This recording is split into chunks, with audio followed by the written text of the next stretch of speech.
বিশ্বনবী তাহাজ্জুদের সময় দাঁড়িয়ে যেতেন ছোট্ট একটা ঘরে, চাটাইয়ের উপরে বিশ্বনবী মা এসে শুতেন, গাদাগাদি করে জায়গা নাই। মাঝরাতে বিশ্বনবী তাহাজ্জুদের জন্য দাঁড়াতেন, আল্লাহু আকবার বলে দাঁড়িয়ে যেতেন, নামাজ শুরু করে দিতেন। বিশাল বড় সূরা পড়তেন, কিরাত পড়তেন, রুকু করতেন, কিন্তু সিজদার জায়গায় সিজদা দেওয়ার জায়গা নাই। সিজদার জায়গায় মা এসা পা বিছিয়ে শুয়ে আছে। বুখারীর বর্ণনা, বিশ্বনবী সিজদায় যে হাত দিয়ে মা এসার পায়ের মধ্যে চিমটি কাটতেন, মা এসা বুঝতে পারতেন বিশ্বনবী এখন সিজদায় যাবে। সুবহানাল্লাহ পড়ে মা এসা বুঝতে পেরে পা দুইটা সরিয়ে নিতেন, বিশ্বনবী সিজদা দিতেন। সিজদা দিয়ে বিশ্বনবী যখন আবার দাঁড়িয়ে যেতেন, মা আয়েশা পা বিছিয়ে আবার শুয়ে পড়তেন। কি ইবাদত ছিল বিশ্বনবীর! হাত্তা তাতাওয়াররামু খাদামা। মা আয়েশা বলতেন বিশ্বনবী দাঁড়িয়ে থাকতে থাকতে এত সময় ধরে তাহাজ্জুদের সালাত পড়তেন, ওনার পা গুলো ফুলে এরকম টিউমারের মতো মোটা হয়ে যেত। সুবহানাল্লাহ পড়বেন না? দাঁড়িয়ে থাকতে থাকতে বিশ্বনবীর পা গুলো টিউমারের মতো মোটা হয়ে যেত। প্রথম রাকাতে বাকারা আলে ইমরান পড়ে ফেলতেন। সুবহানাল্লাহ পড়েন। বিশ্বনবীর পা যেন ফেটে যাবে, এভাবে হাত বেঁধে দাঁড়িয়ে থাকতে থাকতে বিশ্বনবীর হাতগুলো বাঁকা হয়ে যেত, ব্যথা হয়ে যেত। বিশ্বনবী তখন হাত দুইটা ছেড়ে দিতেন। আবার যখন এনার্জি ফিরে পেতেন, যখন বিশ্বনবীর ভালো লাগতো আবার হাত বাঁধতেন। পড়েন সুবহানাল্লাহ। তার মানে হাত ছেড়ে দিও নামাজ পড়াবে, হাত ছেড়ে দিও। মালিকি মাযহাবের কিছু স্কলাররা ওনারা মত নিয়েছে, ওনাদের অনুসারীরা এরসাল করে। আমাদের দেশে কেউ বাদে এইভাবে, কেউ এইভাবে, কেউ এইভাবে। মালিকিরা বাদেই না, কেউ বাদবই না, কি করবি কম আছে না নাই? আপনি যদি হজ করতে যান মক্কা মদিনায় এই আমলগুলো দেখতে পারবেন। এটা সুন্নাত একটা আমল। হাত ছেড়ে দিলেও যেখানে সালাত হয়ে যায় ওই জায়গায় কই বাঁধবে এই নিয়ে কিলাকিলি আছে না নাই? উপরে না নিচে, আমিন জোরে না আসতে আছে না নাই? বিশ্বনবী লম্বা সময় দাঁড়িয়ে তাহাজ্জুদ করতেন। তাহাজ্জুদ করলে আপনার মর্যাদা বাড়ায় দিবে কে? সাইয়েদনা জিবরাইল বললেন ইন্না শারাফাল মুমিন ফি কিয়ামিল লাইল। বিশ্বনবী বললেন জিবরাইল এসে আমাকে বলে গিয়েছে মুমিনের মর্যাদা তাহাজ্জুদের নামাজের ভেতর। সুবহানাল্লাহ পড়েন।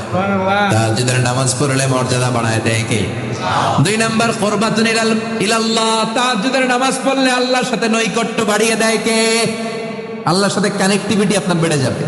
আমাদের দুনিয়াতে সব জায়গায় কানেক্টিভিটি আছে। এমপির সাথে হাত আছে, চেয়ারম্যানের সাথে হাত আছে, ওই এসআই এর সাথে হাত আছে, পুলিশের আইজির সাথে হাত আছে, কিন্তু আল্লাহর সাথে হাতটা নাই। কথা কন, আসল জায়গায় কানেকশন লাগানো দরকার। চিল্লায় বলেন ঠিক কিনা? মান লাহুল মাওলা ফালাহুল কুল্লু। যে ব্যক্তি আল্লাহর হয়ে যায় গোটা বিশ্ব তার হয়ে যায়। যে সব জায়গায় যে ধর্ণা দেয় আল্লাহর কাছে ধর্ণা দেয় না, তার কোনো মর্যাদা নাই। আর যে ব্যক্তি সব দিক থেকে মুখ ফিরিয়ে আল্লাহর কাছে যায়, গোটা বিশ্বের সবাই তার দিকে তাকিয়ে থাকে। এজন্য সম্পর্কটা লাগাইতে হবে কোন জায়গায়? তার মানে তাহাজ্জুদ পড়লে মর্যাদা বেড়ে যায়, আল্লাহর সাথে সম্পর্ক বেড়ে যায়। বিশ্বনবী বললেন মানহাতুনা আনিল ইসম। তাহাজ্জুদের নামাজ পড়লে তাহাজ্জুদের নামাজ আপনারে পাপ কাজ থেকে বাধা দিবে। সুবহানাল্লাহ পড়েন। তাহাজ্জুদ যারা পড়ে এরা পাপ কাজ করে না। চিল্লাই কোন ঠিক কিনা? 4 নম্বরে মুকাফফিরাতুন লিসাইয়্যাত। পাপ আর অন্যায় যদি কিছু হয়েও থাকে, তাহাজ্জুদের নামাজ পড়লে তাহাজ্জুদের নামাজ পাপগুলোরে ধুয়ে মুছে সাফ করে দেয়। এজন্য তাহাজ্জুদ পড়ার দরকার আছে না নাই? ঘুমের আরবিতে কিছু নাম আছে। ঘুমের একটা নাম হচ্ছে নুআস। নুআস মানে ড্রোজিনেস। বাসে বসে আছেন, বাসে ঝুলে আপনিও ঝুলতেছেন, এরকম হয় না? ঝিমুনি, এটা বলে নুআস।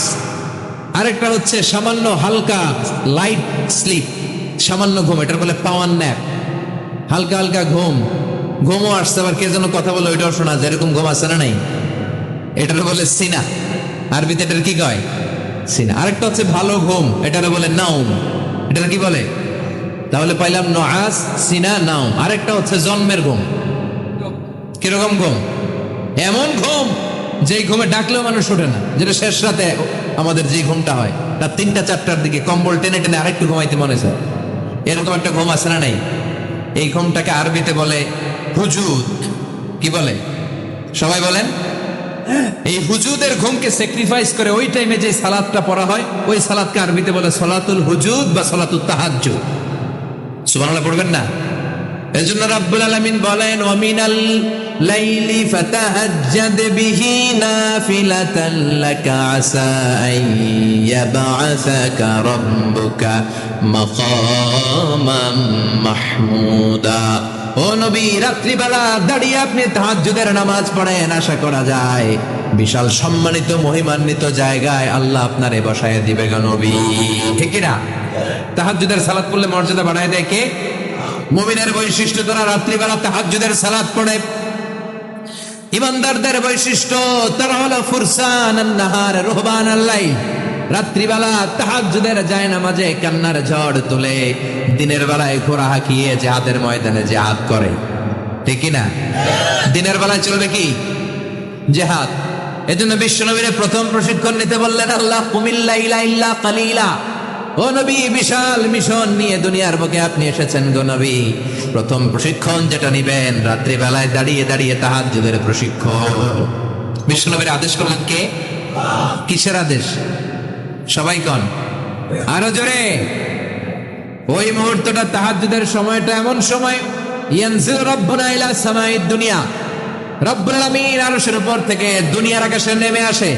নেমে আসে মানে বিশেষ একটা মনোযোগ দেয়, আর দুনিয়াবাসীরা ডেকে ডেকে বলে, গোলাম আলা মিন মুস্তাগফিরিনা গফির আলা।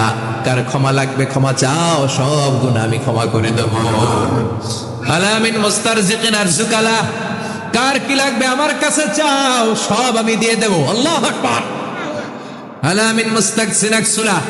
যার জামা দরকার জামা চাও, জামা দেব। ক্ষমতা দরকার ক্ষমতা চাও, ক্ষমতা দেব। নেককার স্ত্রী দরকার, নেককার সন্তান দরকার, সন্তান চাও, সন্তান দেব। সব দেয়ার মালিক কে? কেউ যেটা পারে না পারে কে? কেউ যেটা দেয় না দেয় কে? কেউ যেটা বোঝে না বোঝে কে? আল্লাহ শেষ সাথে আম করে ডাকে, দেওয়ার জন্য ডাকে, কিন্তু চাওয়ার সময় আমাদের নাই। উনি দেওয়ার জন্য প্রস্তুত, কিন্তু এটা তো নেওয়ার লোক লাগবে। কথা কম।